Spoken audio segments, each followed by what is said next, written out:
ሰላም ሰላም፣ እንዴት ናችሁ? ደህና ናችሁ ወይ? እኔ ያለው ደህና ነኝ፣ እግዚአብሔር ይመስገን።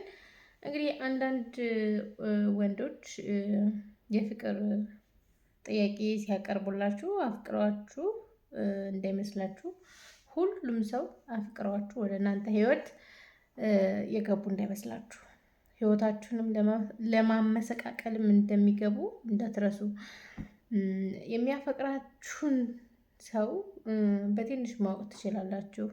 የማያፈቅራችሁን ሰውን መለየት ትችላላችሁ። እና መለየት የምትችሉት እንግዲህ እናንተ ከጥያቄዎች በጣም ብዙ ጥያቄዎች ታቀርቡና ከጥያቄ ውስጥ ይሄን ከመለሰልኝ፣ ይሄን በትክክል ከመለሰልኝ እውነት ይወደኛል፣ ይሄን በትክክል ተመለሰልኝ ይወደኛል፣ ይሄን እንዲያደርግ እፈልጋለሁ፣ ይሄንን እንዲያደርግ ውሳኔሽ ነው። በቃ የሚወደኝ ሰው ይሄን ማድረግ አለበት፣ ግዴታ ማድረግ አለበት ብለሽ ውሳኔዎችን ታወጫለሽ፣ እቅዶችን ታወጫለሽ። እውነት የሚወድሽ ከሆነ ከበድ ያለ ነገር ነው። አንቺ የሆነ እቅዶችን ስታወጪ ከበድ ያለው ነገር አንቺን ላለማጣት ምንም እንኳን ቢከብደው ምንም ነገር ያደርጋል አንቺን ላለማጣት። ግን ካላፈቀረሽ ደንታ የለውም። ያንን እቅድ ያወጣሽውን ስነግሪው ካልተስማማበት እንዲያረግልሽ የነገርሽውን ነገር ካላደረግልሽ አንቺን አፍቅሮች ሳይሆን የአንቺን ህይወት ሊያበላሽ እንደመጣ ማወቅ ትችያለሽ። ለምሳሌ ምንድን ነው የምጠይቀው? ስራ አለ ወይ ትይዋለሽ። ስራ እንዳለው አንዳንድ ሰው ግልጽ ሰው ይነግርሻል። ግልጽ ያልሆነ ደግሞ ወይ የውሸቱን አለኝ ይልሻል። አንዳንድ ሰው ደግሞ ባይኖረውም የለኝም ይልሻል። ምክንያቱም አንዳንድ ወንዶች የአረብ ሀገር ሴቶች እኛ አረብ ሀገር እንዳለን ስራ ጀምረክ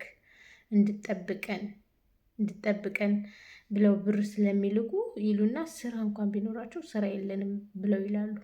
የአረብ ሀገር ሴት እኔ እዚህ እስከምሰራ አንተ እዛ ስራ ጀምር ብላ ብር ስለምልክ ለወደደችው ላፈቀረችው ሰው ላመነችው ሰው እንደዛ አድርጋ ስለምትልክ ብዙ ወንዶች ስራ እንኳን ቢኖራቸው አለን ብለው አይሉም። እና ሁለተኛ ደግሞ የምገምችበት ባለውበት ሀገር ለኔ የሚሆን ውድ ነገር ትጠይቃለሽ። በጣም ውድ የሆነ የፕሮሚስ ቀለበት ላክልኝ ትይዋለሽ። ፕሮሚስ ቀለበት ስልሽ ቀለበት በጣም ውድ የሆነ ግራሙ ተለቅ ያለ ይሄን ያክል ግራም ፈልጋለሁ፣ እንዲህ አይነት ወርቅ ፈልጋለሁ ብለሽ ትይዋለሽ። አንቺን ላለማጣት ያደርገዋል። ተበድሮም ቢሆን አንቺ የግሉ ለማድረግ ተበድሮም ቢሆን ያደርገዋል። ሶስተኛ ደግሞ የምንጠይቁት ስንደዋወል በቪዲዮ አንደዋወልም። ሁል ጊዜ በቪዲዮ አንደዋወልም። ከወራት አንድ ቀን በቪዲዮ እንደዋወላለን። እንዲያው ወርቁን እንኳን ቢያደርግላችሁ ፕሮሚሱን እንኳን ቢያጠልቅላችሁ በፍጹም እናንተ ለመሳሳት እንዳታስቡ። በቪዲዮ ደውላችሁ ለምሳሌ ስተኝ ቪዲዮ ደውሎ ፀጉርሽን ላሻሻሽ ማለት የለበትም። ወርቅ ቀለበት እንኳን ቢያደርግልሽ ፕሮሚስ ራሱ ብገቢለት ቃል ቢገባልሽ ቢምል ቢገዘት በፍጹም ቪዲዮ ተደዋውላችሁ ፀጉርሽን ላሻሽልሽ ማበይኝ ሳሚኝ ምናምን ሲልሽ ማቆም አለብሽ። ምክንያቱም ያ ሰው ቪዲዮ ይዞብሽ ብዙ ዋጋ ከዚህ ላይ ካጠለቅሽው ቀለበት ይልቅ ብዙ ዋጋ ሊያስከፍልሽ ይችላል። ስለዚህ ተጠንቀቂ እህቴ ለማለት ያክል ነው። እንደገና ደግሞ ሁል ጊዜ አንደዋወልም ትያለሽ። እናንተ የምትደዋወሉበትን ማለት ሰዓት እና ቀናት በቀን በቀን በቀን በቀን ሰው ሲደዋወል በጣም ያስጠላል። የምታወሩትም ይጠፋል። ስለዚህ ፕሮግራም ይዛችሁ ማውራት ሁል ጊዜ ምንም እንኳን ብትዋደዱ ሁል ጊዜ ማውራት ጥሩ አይደለም። በፕሮግራም ሁል ጊዜ ስልክ በጣም ነው የሚያስጠላው። ከሚያስጠላው አንዱ ሁል ጊዜ ማውራት ነው። ለወደፊታችሁ እቅድ ስታወጡ ሁለታችሁም አንድ ላይ እቅድ ማውጣት አለባችሁ። እቅድ ስታወጡ አንደኛው ለዛ እቅድ የማይስማማ ከሆነ ይሄ ራሱ ባልሽ አይሆንም። በቃ ባልሽ በእቅድሽ ላይ ካልተስማማ፣ በሀሳብሽ ካልተስማማ፣ በምታረጊው ነገር ካልተስማማ፣ በቃ የምታረጊውን ነገር ሁሉ ካላስደስተው ባልሽ አይደለም። በቃ ቁረጭ እና ምን መሰላችሁ ይሄ ነው። እዚህ ድረስ ከተከታተላችሁ ደግሞ ያኔ ይሄን የተናገርኩበት ምክንያት ህይወታችሁን በትንሽ ነገር እንዳታበላሹ በማሰብ ነው ውዶችዬ። ከእኔም ከተማርኩት አንጻር ካየሁትም ከደረሰብኝም አንጻር ነው። በስልክ ማለት በጣም ይከብዳል። በጣም ከወደዳችሁት ምንም ነገር ታደርጋላችሁ።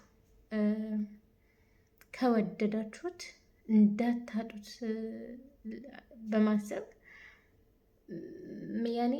ያንን እንኳን ማድረግ ባትፈልጉ እሱን ያለማጣት ታደርጉታላችሁ። እና የሴት ህይወት ለካ በዚህ ነው የሚበላሸው። እና ያለፍኳቸውን እና ያሳለፍኳቸውን እኔና አንድዬ ነው የምናውቀው። ግን ላለማጣት ስትሉ ያን ሰው ምንም ቢያዛችሁ ለምን ራቁትሽን ሁኚ ካለ ራሱ ላለማጣት ስትይ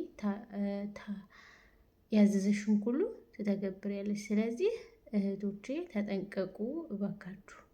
የሚወዳችሁ ሰው በፍጹም ራቁታችሁን ሊያችሁ አይፈልግም። አይደለም ራቁታችሁ ለብሳችሁ እንኳን በሙሉ አይኑ ለማየት ይከብደዋል። ስለዚህ እህቶቼ እንድትጠነቀቁ ፈልጋለሁ። ውዶችዬ፣ ማሮችዬ፣ ፍቅሮችዬ እላችኋለሁ። ማሰላም አባይ ወዳችኋለሁ። ሰላም እንዴት ናችሁ? ዛሬ አፈቅርሻለሁ የኔ ካልሆንሽ የሚለኝ ሰው አለና ጥያቄ ጠይቀዋለሁ። በጥያቄ መሰረት ጥያቄውን ከተስማማ ኦኬ፣ ጥያቄውን ካልተስማማ 3 ቀን ብቻ ነው የምሰጠው። ጥያቄውን ካልተስማማ ብሎክ ይደረጋል ማለት ነው። እና አብረን እንሰማለን፣ እንደውላለን፣ እሱ ጋር እንደውላለን። ስልኩ እርግጠኛ ይነሳል፣ ኦንላይን ነው። ብቻ አንቺ ከምትጎጂ እኔ ልጎዳ ምናምን እያለ ነበር ነው። እስኪ ቆይ እውነት ትክክለኛ ሰው ነው ይሄ ልበለው ብዬ ወስኛለሁ ዛሬ። እስኪ እምለውን ሁሉ አብረን እንከታተላለን ውዶችዬ። ካነሳልኝ ከወጣ ትንሽ ቆይቷል፣ ግን እስኪ ወይ ልጠይቀው ማለት ነው። እስኪ ካነሳልኝ ልጠይቀው።